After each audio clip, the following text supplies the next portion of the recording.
Hello crafters, I'm JanB and I'm an independent Stampin' Up demonstrator. Today I'd like to show you how I made this coffee cup treat holder. Inside I've got just a little mini Snickers bar. At the end I'll show you the other one that I've made that's got 2 Ferrero Rocher chocolates in it, but that was a little bit of a challenge, so I'll show you that at the end. Right, to start off with, I'm going to show the card pieces that you're going to need. It's not a lot. A piece of crumb cake cardstock which measures 2.5 inches by 8 inches, which is 6.3 by 20.3 centimetres. Another piece of crumb cake which measures 3 7/8 inches by 5.5 inches, and 2 pieces, which is 9.8 centimetres by 14 centimetres. And then 2 pieces of Whisper White which measure 1.5 inches by 2 inches each, which is 3.8 by 5 centimetres. I think I've got that right. Anyway, I will make sure that I've got the measurements right in the box below. Yes, that is definitely 5 centimetres, 3.8 by 5. Right, so what we're going to do first of all is we'll make our box.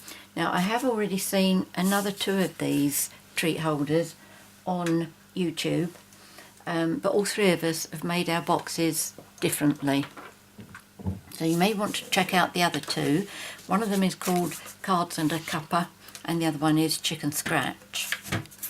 Right, now to score the box we want the shorter, fatter piece.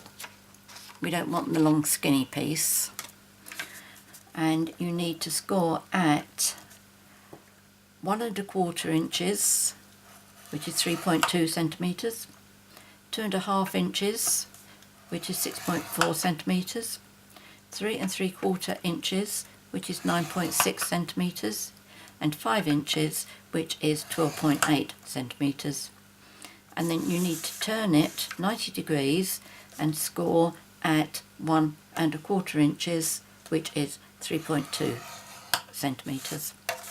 So that's all the scoring we need to do. We need to take our paper snips to do a little bit of cutting. And what we need to do is on this little, the smallest rectangle, that's right, the smallest one, we need to cut that one right off. So just cut at a very slight mitre on that side up to the score line, and then a very light mitre there as well. And then we need to cut up these 3, and we need to do them as little mitres. So what I do is from both sides just aim up to the centre point in the dip there.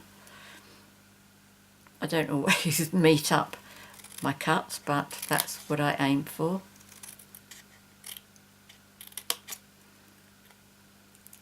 Well, that almost met up.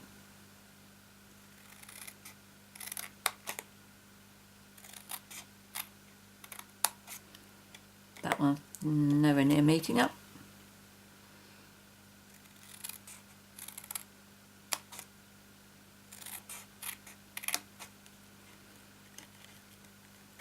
Nearly. And then one slight mitre on that bit there as well.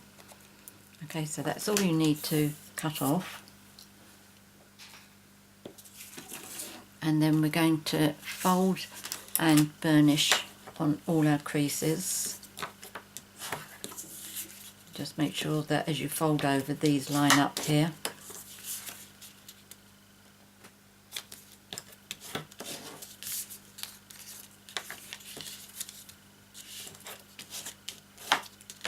And then fold and score these 4 up as well.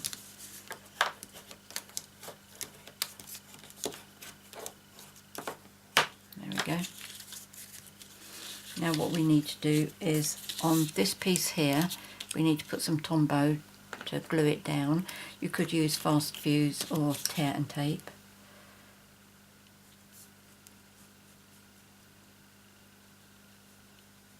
Be careful with the Tombow. You don't want to put so much on there so it squeezes out at the sides, and then it'll make, if it's sticky inside, it might make your chocolate stick to the inside of the box. What a calamity that would be. So if you just fold that in like that, then that should just fold over. And again, make sure that you're lining up nicely there. Okay, so you've got a nice box. Now, decide which one is going to be your front. Now this bit here where you've got your seam, you want the front to be round here. So that's the one you're going to fold in last. Okay, so that's where the crease, the edge is. So it's over here that I want my front. That one I want my front. Okay, so I'm going to do the two sides down first. And I do put a little bit of Tombow, just like that. So on that one, and then on this one, it was my front, wasn't it? Just a little bit more to make sure the edges stay down. And then tip it up the right way. Make sure your box is properly formed. And then use your bone folder to make sure that Tombow's doing its job properly. Right, put that to one side. Now we need to do our stamping. The stamp set is Coffee Cafe, and it goes with some framelits called Coffee Cup Framelits, which is these. They're called Coffee Cup Framelits, and I know that it goes with the stamp set called Coffee Cafe. And these are all the shapes that it cuts out, this is how I store mine. If you want to see the actual system that I use, check out my video number 273. It's all about my die storage. Right, I'm using soft suede ink, and the first stamp I'm using is the large coffee cup. Okay, so it's this one here, not the short one or that one there. Okay, so we need two of these.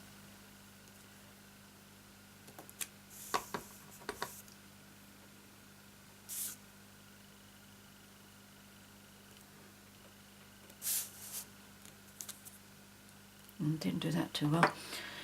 Not to worry, because I've already done one of these complete sets. Now I need two of these tops. I'm doing it like this to show you how I actually stamp onto one complete sheet.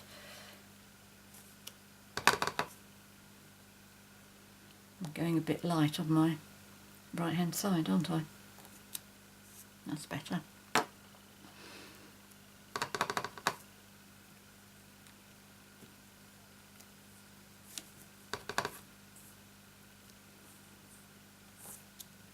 Okay, so that gets everything onto my one long piece.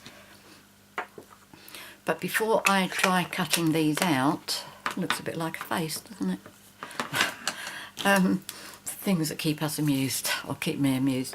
Before I try cutting these, I do separate the pieces. This way it means I can do at least all three pieces in one go.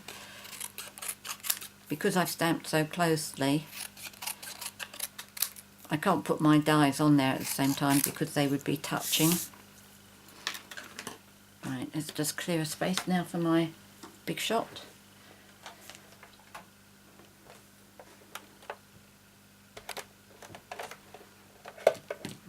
Let's make sure you can see what I'm doing here.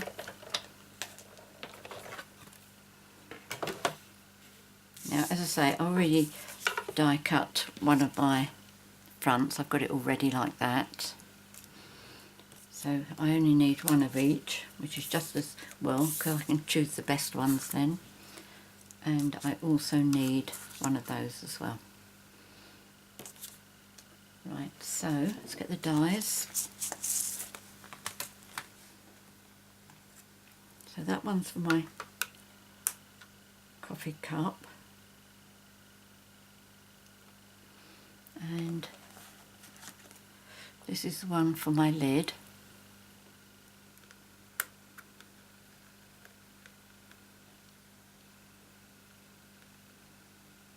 Let's move that over a little bit.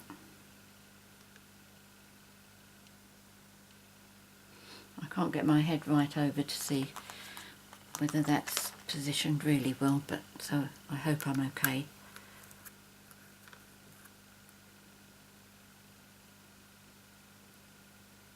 And that one's okay. And then for this one, I'm going to use this die, which, as you can see, it has ridges on there. It's only going to cut here around the edges, but it will make this bumpy, so it's the hand grip that you get when your coffee mug is hot. And I do find that my Big Shot is a little bit on the loose side, so what I do is, once I've cut those 3 pieces out, okay, so that's my coffee mug.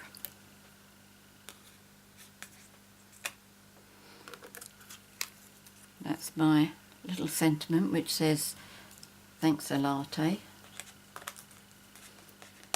Right, put those back, and then the lid, and then what I do with this one, I'm not going to move it, I'm going to pop it back in again, and I have a piece of scrap paper that I put on here just to run it through again, because my Big Shot is that it doesn't really have a huge grip on here, and I do find if I do that to it I get quite a nice embossed, there we go, look, it's falling out by itself. Oops. Can you see how the it's all gone ridged? It's lovely, isn't it? So that's cut and embossed in one go. So let's put the Big Shot away, we don't need that again.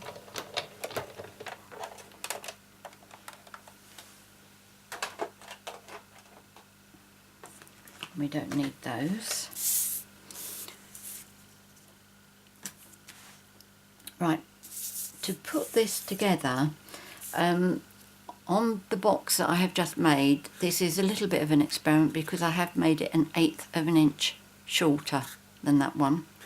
And the reason I decided to do that is because for my boxes, both of them, they have come right to the very top of this piece here. You can't see the difference, but where the box ends or where the lid ends, and it's like that on both of them. And I thought, well, if I leave it, I've got a fraction of a gap on that one. If I leave it as tight as that, if you have a go at it and you put this lid too far down on here, you're going to find that your box comes above it. So I've made that 1/8 of an inch shorter. I haven't tested it before the video, which is a bit of a risky thing to do. Now I'm going to put this on with Tombow, and I'm just going to put a very, very thin bit along the top there.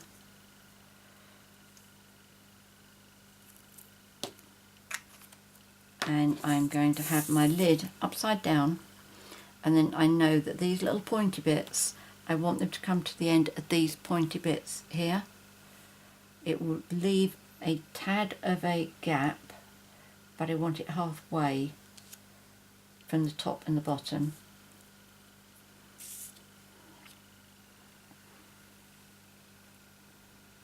Can you see those little, you can see it better on that one there, got more shadow. It's halfway between the top here and the bottom this side, and it's almost at the very end here. Okay, and it looks the same that end. I think you can just about see that end. Okay, so if you do it like that, then it's going to fit the box perfectly okay. Now I'm going to put these two on with Tombow as well. Now when you put this on, you want to do it so that you've got a very small fraction hanging over the edge, because that's what it's like in real life. It is slightly bigger than your actual coffee mug for it to slip over it. And just try and get a little bit left over there. Let's see if I've done that. You can always tell from the back whether you have. There we go, see? That's how it's meant to be. And then this one I pop on there. Okay, so I've got two of these. Now I've got my box, and now I can put these onto here. Now that's the seam, the edge, so I want this one as my front. Yep, that's right. Okay, so there's no seam on that one. Now the thing is with both of these, this is rounded, so if you leave them rounded like that, as it's on the standing on the surface, it's going to be like a rocker. So what I do is I cut a very, very thin bit off. Let me show it to you before. Got a lot of fluff on my hands here. Okay, so you can see how much spare crumb cake you can see at the bottom here, and then the brown line. Well, I'm going to cut some of that crumb cake off, so the brown line is going to be at the bottom. I'm not doing it all the way across, but I am just trying to do a straight line. Okay, so I've just cut the crumb cake bit off from here, so I've got a straight line. There you go, you can see how much I've cut off. And I'm going to do the same for this. This won't make it absolutely straight, it will probably still rock very slightly. There we go, there's the other one, a bit more on that one. But it will stop it from actually rocking right the way over. So to pop this on, what I'm doing is, again, you could use fast fuse or tear and tape. I'm just going to put Tombow all over the front. And then I find it easier if I turn my coffee cup over and then pop this on. And what I'm going to be watching for is to make sure that this bottom of the box doesn't come below here. In fact, looking at that, that looks like I've done that really quite crooked. Let me just straighten that up a bit. Okay, so let's do that. And this should be just underneath the top of that lid there. So let me see, can you see where I'm putting this? If I keep my fingers out of the way. No, you're not going to be able to see it, are you? Right, let me just pop it on first and then I will show you. So now, on down here, I've made sure that the box corner is on the corners of here. Okay, that looks a bit wonky there. It's probably where I've cut it. Let me see. Yeah. Now what you should be able to see is that that there looks about the same as that one there. Okay, I'm going to put my bone folder in to make sure that's all glued, but it's definitely left a bigger gap here, which is great because if you do put this on lower, your box will still fit. Now I'm going to put the other one on this side.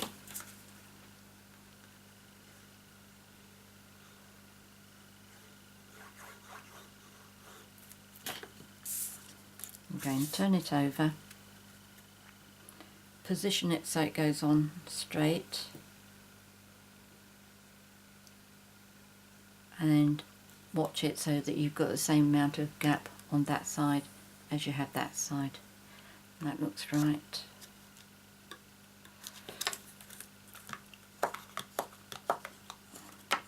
Just make sure that sticks down. And now that's see, it will wobble a bit, but it will finish up straight. Okay, so there's a little coffee treat holder, coffee cup treat holder. Now you can either put your treat in like that, or this one I wrapped a ribbon round it so that I could just pull it out, but then it would sink too far in there, so I put in here, I need tweezers to get it out now, I've put some tissue, shredded tissue down the bottom there so that that stays up that way round. Okay, so the bow still looks nice here. and I can just push it down a bit so it's nice. But with my Ferrero Rocher, which is in there, I couldn't get them out, which is where this idea came from. And to get them out now, I have to hold the bow and give it quite a tug, but they do come out. Personally, I would much rather receive one of these that's got 2 Ferrero Rocher in them, but the choice is yours. What I will do is I'll show you how I do. I wonder if I've got 2 more chocolates. Yes, I have. Let me show you how I do it with these, because this was a tricky one. So I'm using some of the Classic Weave ribbon. This is 3/8 of an inch, and that gives me 16 inches. I don't know how much I need. That's probably about 20. It's probably far too much. Where's my ribbon scissors? Here we go.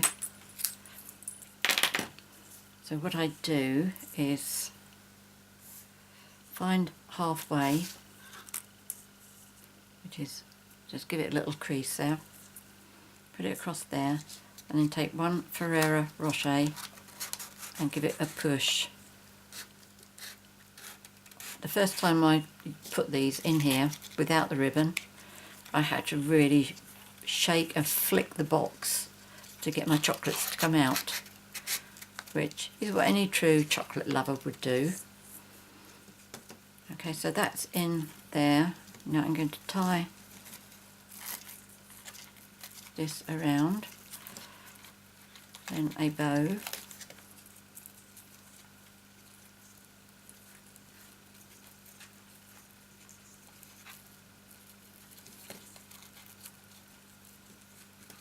that's it.